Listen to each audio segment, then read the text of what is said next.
विश्ववंदनीय विश्वशांतीदूत प्रज्ञाशील समाधीचे उद्गाता महान करुणावान करुणेचा सागर तथागत सम्यक संबुद्ध तथागतांचा पावन पवित्र सद्धम्म, त्या सद्धम्माचा सातत्याने प्रचार आणि प्रसार करणारा सदा पूजनीय भिक्खू संघ, बुद्ध धम्म आणि संघ या महान तीन रत्नाची आम्हा सर्वांना माहिती करून देणारे आम्हा सर्वांचा आधारस्तंभ, भारतीय घटनेचे शिल्पकार बोधिसत्व गुणपेतांग डॉक्टर बाबासाहेब आंबेडकर यांच्या धम्मक्रांतीमध्ये शेवटच्या श्वासापर्यंत समर्पित राहतो। आज या मंगलमय प्रसंगी या वर्षावसाच्या पवित्र अशा कालखंडामध्ये चंद्रकलाताई अनिल पेंढारकर परिवाराने आपल्या सामूहिक आजीविकेमधून एका बुद्धपुत्रांना भोजनदान देऊन आपल्या जीवनामध्ये महान आणि असीम असं पुण्य संपादन केलं आहे। या पुण्यक्रमाच्या बलाने बुद्ध धम्म आणि संघ या तीन रत्नाच्या बलाने संपूर्ण पेंढारकर परिवारांना त्यांच्या जीवनामध्ये सुख समाधान आयुष्य वर्ण आणि बल प्राप्त हो। त्यांच्या सर्व प्रकारच्या इच्छा आणि आकांक्षा ढगातून मुक्त झालेल्या शीतल चंद्रमाप्रमाणे पूर्णत्वात जाऊ, अशा प्रकारची मंगलमय आणि उदात्त कामना या ठिकाणी व्यक्त करतो। आज या निमित्ताने उपस्थित सर्व श्रद्धा संपन्न उपासक उपासिका, त्याचप्रमाणे सातत्याने आपल्या प्युरिटी ऑफ माइंड या यूट्यूब चॅनलच्या द्वारा धम्मदेशना श्रवण करून अनंत आणि असीम असं पुण्य संपादन करणारे सर्व श्रद्धा संपन्न उपासक उपासिका, आपणा सर्वांच्या प्रती अनंत अनंत मंगलकामना मंगलमैत्री भावना व्यक्त करतो व तुम्हा सर्वांच्या हितासाठी सुखासाठी आणि कल्याणासाठी तथागतांच्या श्रेष्ठ धम्मदेशनेला प्रारंभ करतो। आपण सर्वांनी शांतचित्ताने एकाग्रचित्ताने तथागतांच्या श्रेष्ठ धम्मदेशनेला श्रवण करावे, ग्रहण करावे। वर्षावसाच्या पवित्र अशा कालखंडामध्ये भोजनदान देणे, दान पुण्य करणे आपल्या जीवनामध्ये महान आणि असीम असं पुण्यकर्म आहे, कुशल कर्म आहे। निमित्त आहे आपल्या वास्तूला आपण जे काय आपलं घर होतं तर त्याला अधिक एक माळा होता, आता दुसरा माळा झाला, 2 माळ्याची बिल्डिंग झाली आता। तर या वास्तूमध्ये राहत असताना संपूर्ण पेंढारकर परिवारांना सुख समाधान लाभावं या दृष्टीने परित देशना बुद्ध पूजा परित्राण पाठ या ठिकाणी आपण संपन्न केला। वर्षावासाच्या पवित्र कालखंडामध्ये परित्राण पाठ आपल्या परिवारामध्ये करणे, परित देशना श्रवण करणे आपल्या हिताचं असते, सुखाचं असते आणि कल्याणाचं असते। आणि त्यामुळे या वर्षावासाच्या पवित्र कालखंडामध्ये जेवढं अधिक पुण्यकर्म कुशल कर्म आपल्याला करता येत असेल तेवढं पुण्यकर्म कुशल कर्म आपण केलं पाहिजे। कारण मानवी जीवनाला दुःखमुक्तीच्या मार्गाकडे घेऊन जाण्यासाठी पुण्यकर्माचा आधार अत्यंत आवश्यक आहे, कुशल कर्माचा आधार अत्यंत आवश्यक आहे। पुण्यकर्म कुशल कर्म आपल्या जीवनामध्ये आपण नेहमी सातत्याने करण्याचा प्रयत्न केला पाहिजे। आपल्या जीवनामध्ये सम्यक संकल्प, चांगले संकल्प आपण करण्याचा प्रयत्न केला पाहिजे। योग्य मार्गाने आचरण करून सम्यक मार्गाने जीवन जगण्याचा जर आपण प्रयत्न केला तर मनुष्य बघा सुखपूर्वक जीवन जगू शकतो। संसारामध्ये तसं तर अनेक लोक इच्छा व्यक्त करतात, पण सर्वच लोकांच्या सर्व इच्छा काही पूर्ण होत नाही। काही लोकांच्या इच्छा पूर्ण होतात, काही लोकांच्या इच्छा पूर्ण होत नाहीत। कधी कधी काही लोक स्वप्न पाहतात, कधी काही लोक झोपेमध्ये स्वप्न पाहतात, कधी जागरूक झालं का स्वप्न भंग होते। काही मनुष्य स्वप्न पाहतात आणि त्या स्वप्नाला सत्यामध्ये उतरवण्यासाठी प्रयत्न करतात, परिश्रम करतात, मेहनत केली, परिश्रम केले की आपले स्वप्न पूर्ण होत असतात। परंतु आपण जर मेहनत करत नसेल, परिश्रम करत नसेल, घाम गाळत नसेल, कष्ट करत नसेल आणि कितीही मोठे स्वप्न पाहिले आपण तर ते काय पूर्ण होणार नाही। त्यामुळे स्वप्न तर पाहावे, स्वप्न पाहणं चांगलं असतं, पण ते स्वप्न पाहिल्यानंतर ते स्वप्न पूर्ण करण्यासाठी आपण प्रयत्न करणं सुद्धा अत्यंत आवश्यक आहे। जर आपण प्रयत्न केले तर सर्व स्वप्न आपले पूर्ण होऊ शकतात। भगवंत असे म्हणतात की स्वप्नही असे पाहावे की ते स्वप्न पाहत असताना आपण सुद्धा दुःखी होणार नाही आणि इतर लोक सुद्धा दुःखी होणार नाही। म्हणजे आपल्या हितासाठी, आपल्या सुखासाठी, आपल्या कल्याणासाठी आपण चांगल्या मार्गाचं जीवन जगण्याचा प्रयत्न केला पाहिजे. आणि चांगल्या मार्गाने जर आपण जीवन जगण्याचा प्रयत्न केला तर सुखपूर्वक आपण जीवन जगू शकतो. कारण मनुष्याला सुख स्वतःला पाहिजे असतं आणि स्वतःला सुख पाहिजे असल्यामुळे किंवा स्वतः मी सुखी राहावं अशी आपली इच्छा असल्यामुळे मग प्रयत्न सुद्धा आपल्यालाच करावे लागतात. आपण जर प्रयत्न केला तर आपण सुखी होऊ शकतो. भगवंताने बघा वेगवेगळ्या प्रसंगाला अनुसरून वेगवेगळ्या प्रकारचे उपदेश दिलेले आहे. तर एक छोटी खाणी उपदेश तुम्हाला आज या मंगलमय प्रसंगी देण्याचा प्रयत्न करतो. एकदा भगवंत श्रावस्तीमध्ये वास्तव्य करत होते आणि श्रावस्तीमध्ये वास्तव्य करत असताना भगवंताची देशना श्रवण करून एका युवकाच्या मनामध्ये असा विचार उत्पन्न होतो की अरे, आपण सुद्धा भिक्षू बनलं पाहिजे. कारण भगवंताने सांगितलेला मार्ग आपल्या हिताचा आहे, सुखाचा आहे, कल्याणाचा आहे. आणि त्यामुळे आपल्याला जर सुख प्राप्त करायचं असेल तर आपण भिक्षू बनलो पाहिजे. आणि भगवंताने सांगितलेला जो धम्म विनय आहे त्यानुसार जीवन जगण्याचा आपण प्रयत्न केला पाहिजे. आणि तो भिक्षू बनतो, आज्ञाधारी असतो, ध्यान मनन चिंतन करतो आणि अरहंत पदाला प्राप्त होत असतो. अनेक वर्षापर्यंत असं खूप सुखपूर्वक जीवन जगतो. त्याची एक अत्यंत प्रिय बहीण असते. तिच्या प्रती तिच्या मनामध्ये खूप स्नेह असतो, प्रेमभाव असतो. तर तिला मुलगा होतो. तर तिचं एवढं प्रेम असते की म्हणजे त्या भंतेचं जे नाव असते तर तेच नाव ती आपल्या मुलाचं सुद्धा ठेवत असते, जेणेकरून आपल्या भावाची आपल्याला आठवण व्हावी म्हणून. आणि जेव्हा तो हळूहळू मोठा होतो तर हळूहळू मोठा झाल्यानंतर त्याच्याही मनामध्ये असा भाव उत्पन्न होतो की आपण सुद्धा भिक्षू बनावं. आणि तो सुद्धा भिक्षू बनत असतो. भिक्षू बनल्यानंतर त्याला भागनीय म्हणजे बहिणीचा जो काही मुलगा आहे तर त्याला संघरक्षित त्याचं नाव असते. तर भागनीय संघरक्षित असं त्याला लोक म्हणू लागले. मग तो 20 वर्षाचा होतो, त्याची उपसंपदा होते, खूप आज्ञाधारक असतो, चांगल्या प्रकारचं जीवन जगत असतो. तर एक वेळचा प्रसंग, जेव्हा तो भोजनासाठी जातो एका ठिकाणी, तर भोजनासाठी गेल्यानंतर एक उपासिका त्याला 2 वस्त्र दान करत असते. एक 7 फुटाचं वस्त्र असते आणि एक 8 फुटांचं वस्त्र असते. असे 2 प्रकारचे वस्त्र ती दान करत असते. कारण पूर्वीच्या काळामध्ये वस्त्र दान करण्याची पद्धती होती. कारण आता जसे आपल्याला चिवर उपलब्ध आहे तसे काही चिवर पूर्वीच्या काळामध्ये नव्हते.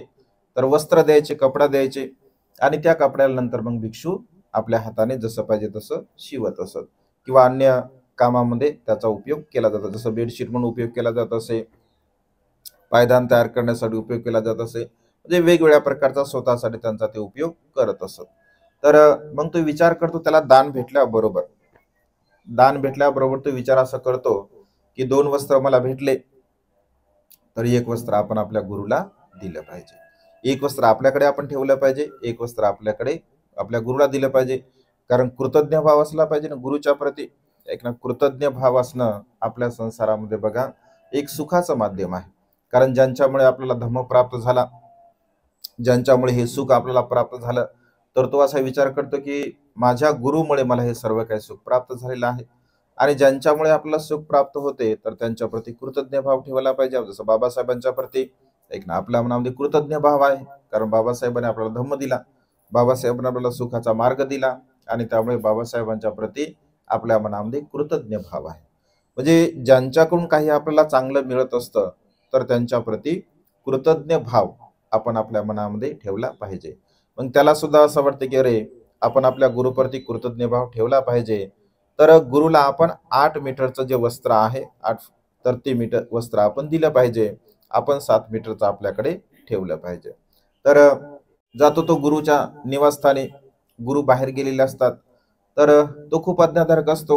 गुरुचा निवास स्वच्छ करतो, पाणी भरून ठेवत असतो, त्यांची बेड बेड व्यवस्थित करतो, सर्व काही अत्यंत खूप चांगल्या प्रकारे तो करून ठेवतो आणि गुरुची वाट बघतो. गुरु येतात, गुरु आल्याबरोबर त्यांचं भिक्षापात्र घेतो, त्यांचं चिवर घेतो, त्यांना पाय धुण्यासाठी पाणी देतो, आसनावरती बसल्यानंतर मग त्यांना प्रणाम करतो आणि प्रणाम केल्याबरोबर त्यानं जे वस्त्र आणलेलं असतं तर ते वस्त्र तो गुरुला दान देतो आणि म्हणतो की गुरुवर्य, मला हे वस्त्र भेटलेलं आहे, तर 2 भेटले, यापैकी एक तुम्ही ठेवा, एक मी वापरतो.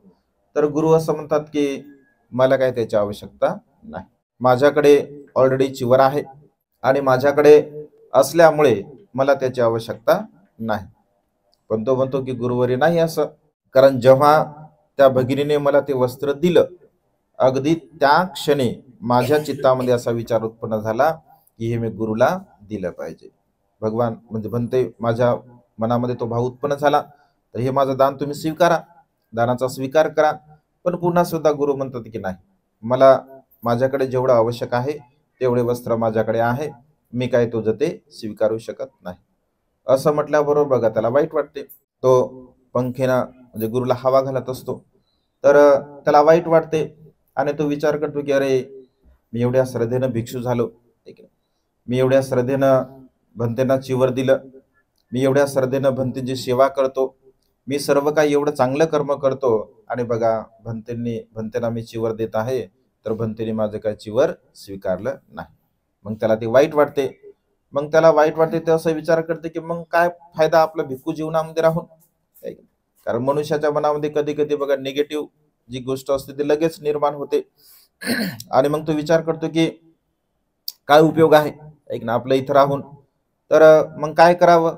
तर तो मनामध्ये विचार करतो, भंतेना हवा घालत आहे आणि मनामध्ये विचार त्याच्या चालू आहे की जाऊ दे आता मी घरी जातो. मग ऐक ना मी आता चिवर काढतो, हे वस्त्र तर भंते घेत नाहीत, आता हे वस्त्र मी विकून टाकतो. ऐक ना, लाख मुलाचं वस्त्र असते, हे वस्त्र मी विकून टाकतो. मग वस्त्र विकल्यानंतर मी काय करायला पाहिजे, तर वस्त्र विकून मी संसार करण्याचा प्रयत्न करतो, पण संसार तर कठीण आहे.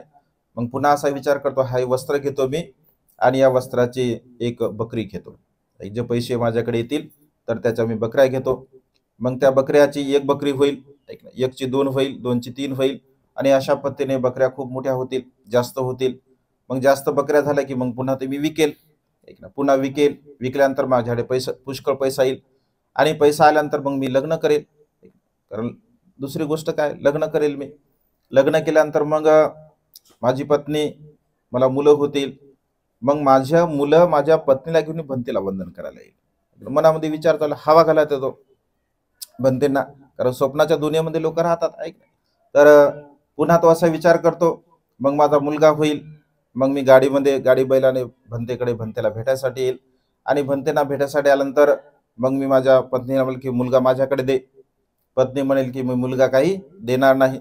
मग आमची झटापट होईल, मुलगा खाली पडेल, खाली पडेल, मग मुलगा त्या बैलाच्या चाकाखाली जाईल आणि तो मृत्यूला प्राप्त होईल. मृत्यूला प्राप्त झाल्यानंतर मी तिला म्हणेल की तू तर सांभाळलं नाही, मला सुद्धा तू सांभाळलं नाही, आणि अशा पद्धतीने मला पत्नीचा राग येईल. मग पत्नीला मी चाबकाने मारेल म्हणल्याबरोबर फटकन फटकारा तो त्या झाडूचा भंतेना मारतो. स्वप्नामध्ये राहते ते. मग भंते असं म्हणतात की अरे यानं असं का मारलं, कारण ते तर हुशार असतात, ते जाणतात की याने नेमकं मला का मारलं.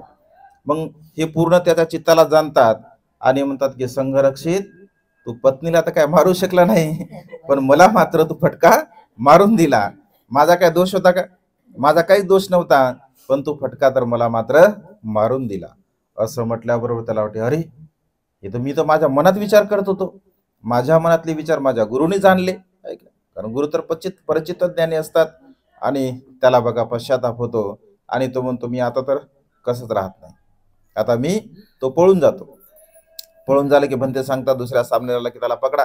त्याला पकडतात, तेवढ्यात भगवंत येतात.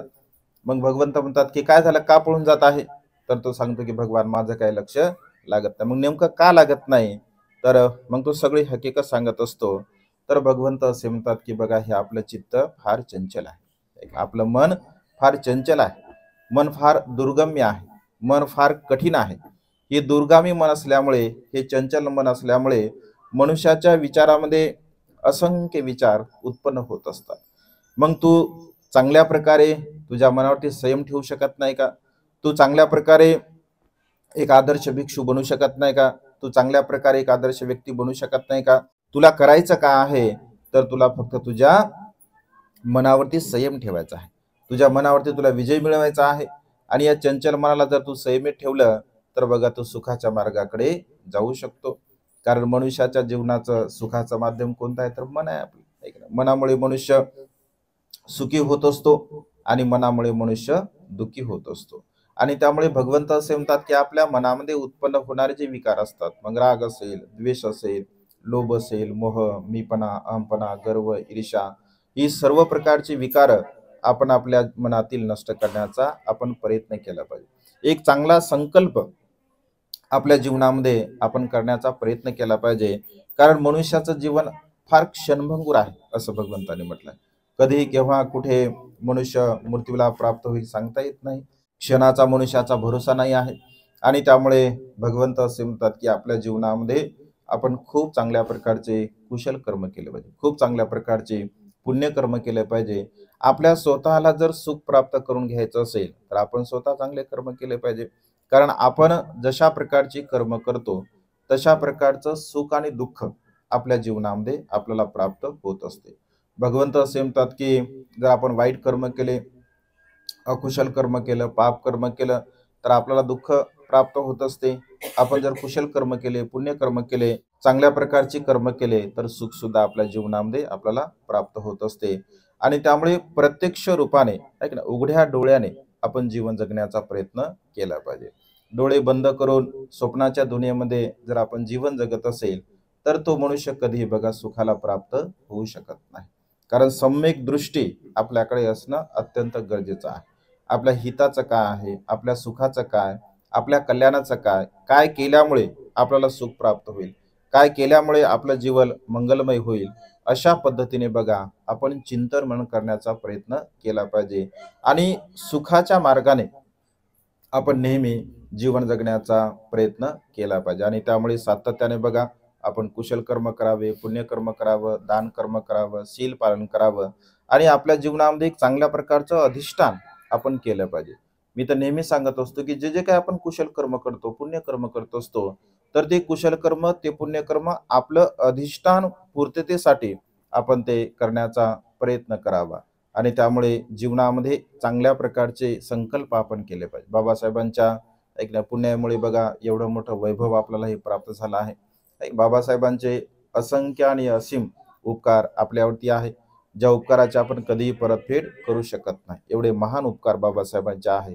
आणि त्यामुळे बाबासाहेबांचं स्वप्न होतं की संपूर्ण भारत मी बौद्धमय करेल. मला जर उर्वरित आयुष्य लाभलं तर हे संपूर्ण आयुष्य मी बौद्ध धर्माचा प्रचार आणि प्रसार करण्यासाठी घालवणार आहे. परंतु योगायोगाने बघा बाबासाहेबांना काय आयुष्य लाभलं नाही.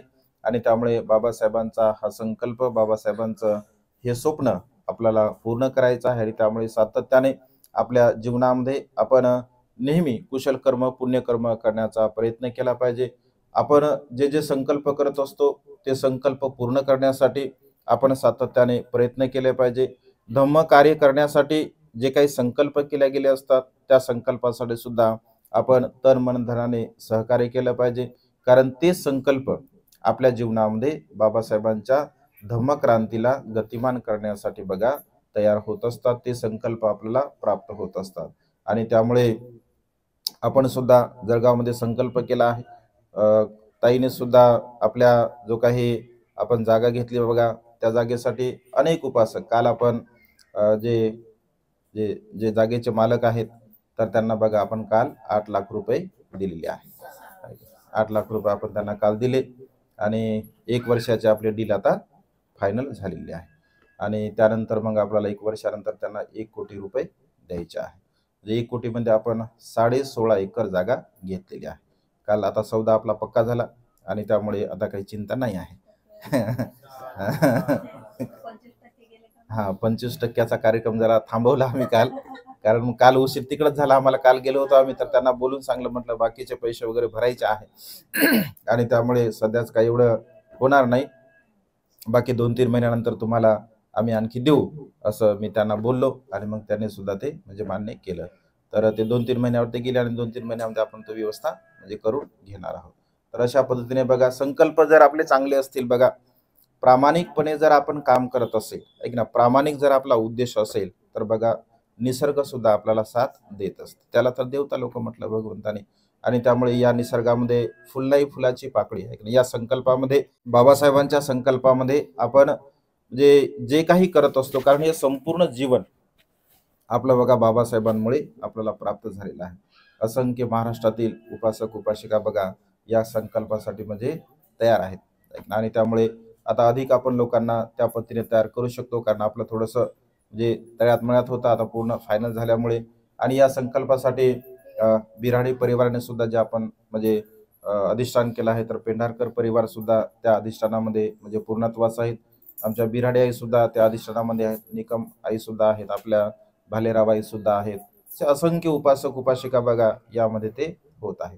कारण हे आपल्यासाठी किंवा आपल्या जळगावातील सर्व श्रद्धा संपन्न उपासकांसाठी अत्यंत म्हणजे एक पुण्यक्षेत्र आहे, पुण्याची गोष्ट आहे. आणि त्यामुळे आपण सुद्धा या पुण्यामध्ये सातत्याने सहभागी झाला पाहिजे. असंख्य जे जे काही लोक महाराष्ट्रामध्ये खूप सारे उपासक उपासिका आहेत आपल्या युट्यूबच्या माध्यमामधून, ते सुद्धा आपल्या या संकल्पाशी म्हणजे जोडलेले आहे. आणि त्यामुळे चांगल्या कार्यासाठी जिथे जिथे कुठे कुठे चांगल्या प्रकारचं कार्य असेल, धम्माचं कार्य होत असेल, बाबासाहेबांच्या धम्मक्रांतीला गतिमान करण्यासाठीचं कार्य होत असेल, तर त्या कार्यासाठी आपण सातत्याने बघा नेहमी मदत केली पाहिजे. कारण कुशल कर्म पुण्यकर्म आपल्या जीवनामध्ये खूप महत्वपूर्ण आहे. कारण पुण्यकर्माच्या आधाराने बघा आपण जीवन जगतो. काल एका ताईला मी फोन केला पौर्णिमेच्या दिवशी, आणल्या दिवशी. तर म्हटलं पौर्णिमेच्या म्हणजे कधी कधी धम्मदिशीला मी जात असतो, तर त्यांना फोन केला, म्हटलं आज पौर्णिमा आहे, तर येतो धम्मदिशना तुम्हाला तुमच्याकडे करण्यासाठी. तर त्यांची थोडी तब्येत बरी नव्हती. तर मग त्यांचा फोन आला साहेबांचा. साहेब म्हणले भंतेजी म्हणजे ताईची काय तब्येत बरी नाही आहे आणि त्यांना ब्लॉकेज 2-3 ब्लॉकेज निघाले.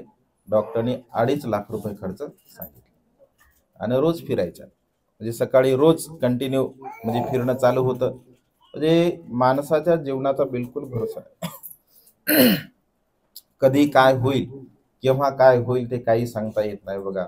चालता बोलता बघा 3 ब्लॉकेज निघाले, म्हणजे डॉक्टरने 2.5 लाख रुपये खर्च सांगितला म्हणे. म्हणलं ठीक आहे, आता जाऊ द्या, काय हरकत नाही.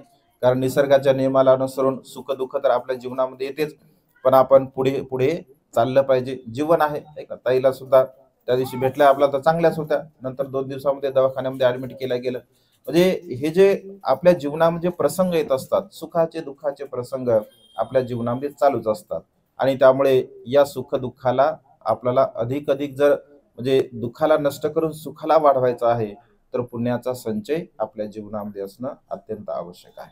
आपल्यासोबत जर पुण्य असेल, आपल्या पुण्याचा संचय जर चांगला असेल, तर जीवनामध्ये येणारे जे संकट असतात ते पूर्णपणे टळत असतात.